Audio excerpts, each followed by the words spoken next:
Welcome back. So, we continue our conversations with artists who are showcasing their work in the upcoming art exhibit in Malden, Massachusetts.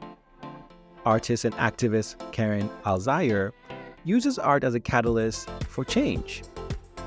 She says you can't have rebirth without letting go of the old. Through her work, Alzayer explores the power of art to build community, spark conversation, and push us toward action. Let's dive in. I work as an artist, but I also sort of work as at the intersection a little bit of like community building and art and policy change and those kinds of things. So I immediately was like, I understood, I already know the power of art to bring change and the power of my art to bring change. And it was so interesting to see this because I hadn't, I don't get a lot of opportunities to exhibit artwork as a catalyst for change as part of an art show. Like usually I'm like installing that stuff in the middle of the night. um, so it really grabbed my attention. And I was thinking, well, I immediately have work that fits this theme. So I didn't have to like, I didn't, I confess I didn't go on making something new. I knew that I already had things that fit the theme. I know how powerful the arts can be. This idea that we're all connected is at the heart of all my work. I work primarily as a henna artist. Um, I do public art, activism work, community building work. But I know that art in all of its forms is a force that builds community. It makes people feel welcome. It makes a place feel like home. And when we're talking about making change and inspiring other people, when someplace feels like home, people are more likely to get involved. They're more likely to ask questions. They're more likely to push back against problems, power abuses. And that's the guiding force here, is like bringing together artwork and submitting artwork that gets people to feel welcome, feel like they're a part of this community, and feel like they can say, what's really going on here? What these things need to change. How can I be a part of that? And I think that's really, really important. Like art has a really powerful role to play in that. Like scientists can talk all day about what needs to be done, and sometimes it's so daunting and scary and we get overwhelmed, right? I don't know what I can do. And in some ways, artists can show us there's a place for all of us in this work. There's a place for you too.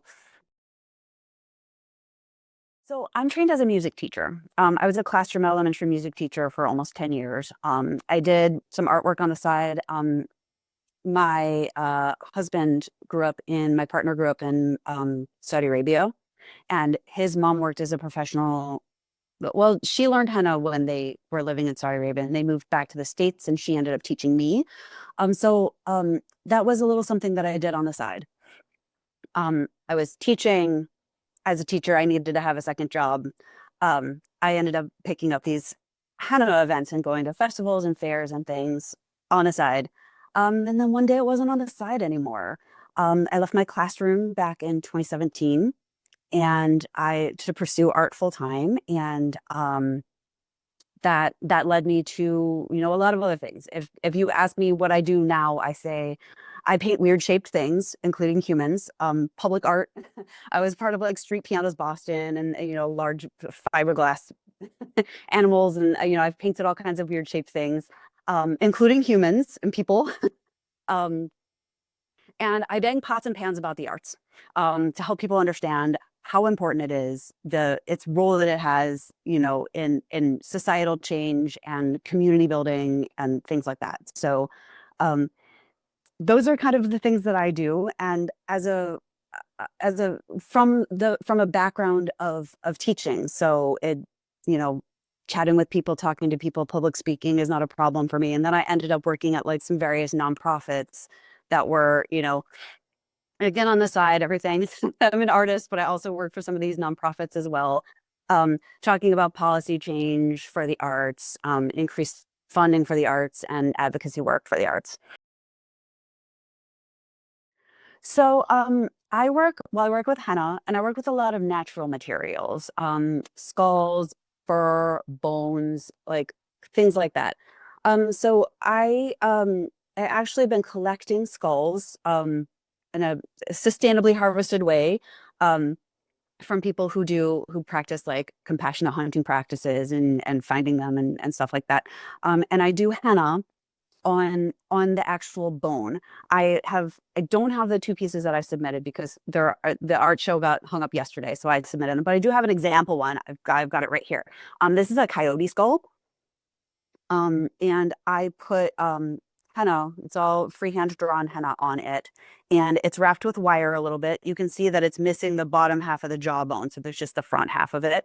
And I've hung some prisms, it's wrapped with wire and things. So there's a lot of like natural materials there.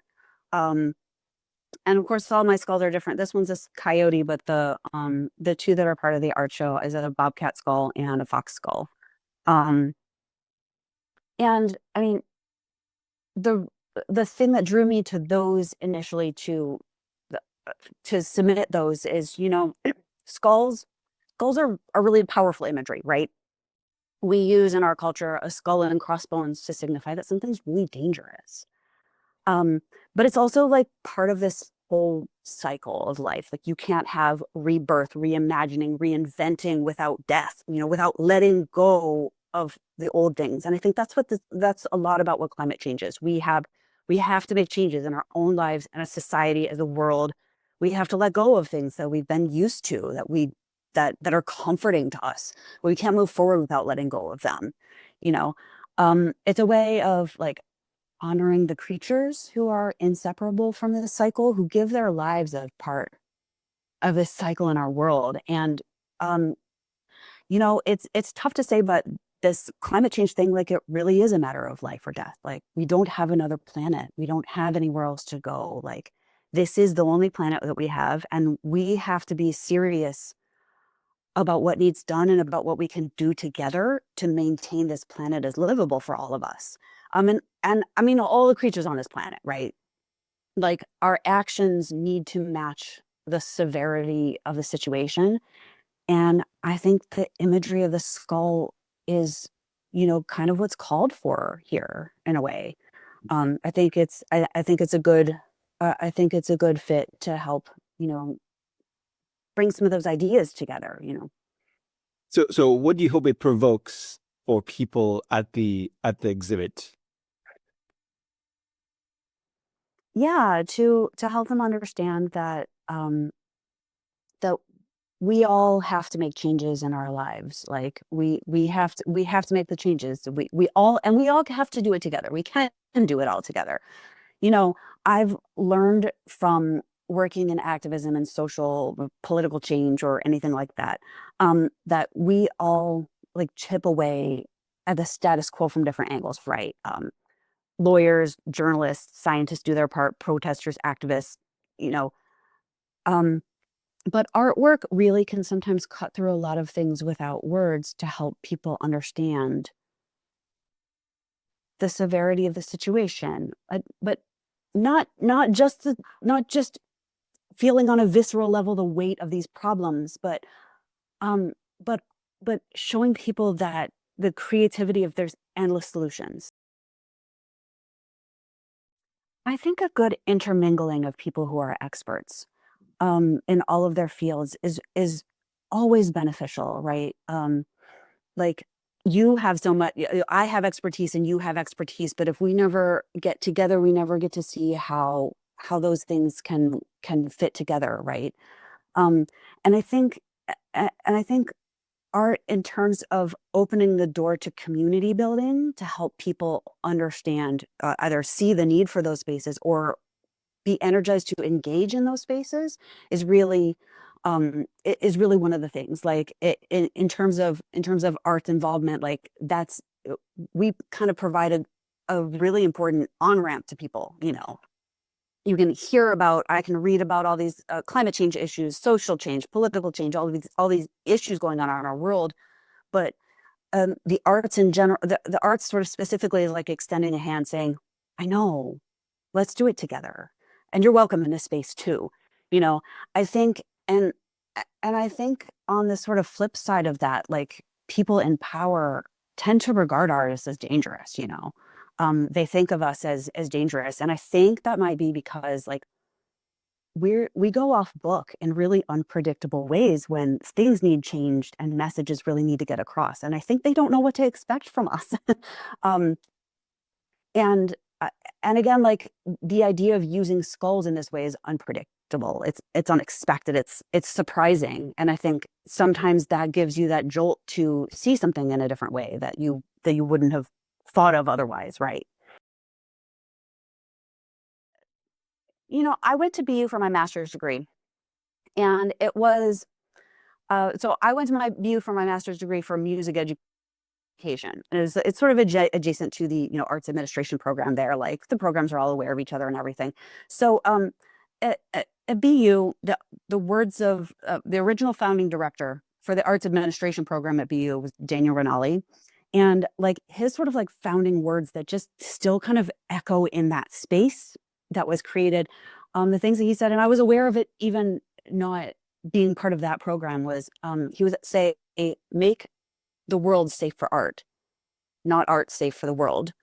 Um, and that's stuck with me, like that. Creating a space that's safe for art. Like I don't make art that's beautiful. I don't make safe art. But the activist pieces that I make draw attention to injustices and start conversations about what can and should change. Um, and henna disappears after a week or so. It's a constant reminder of our impermanence and the impermanence of so much in our world, and I work with animal bones and things to emphasize our interconnectedness with the creatures in our world.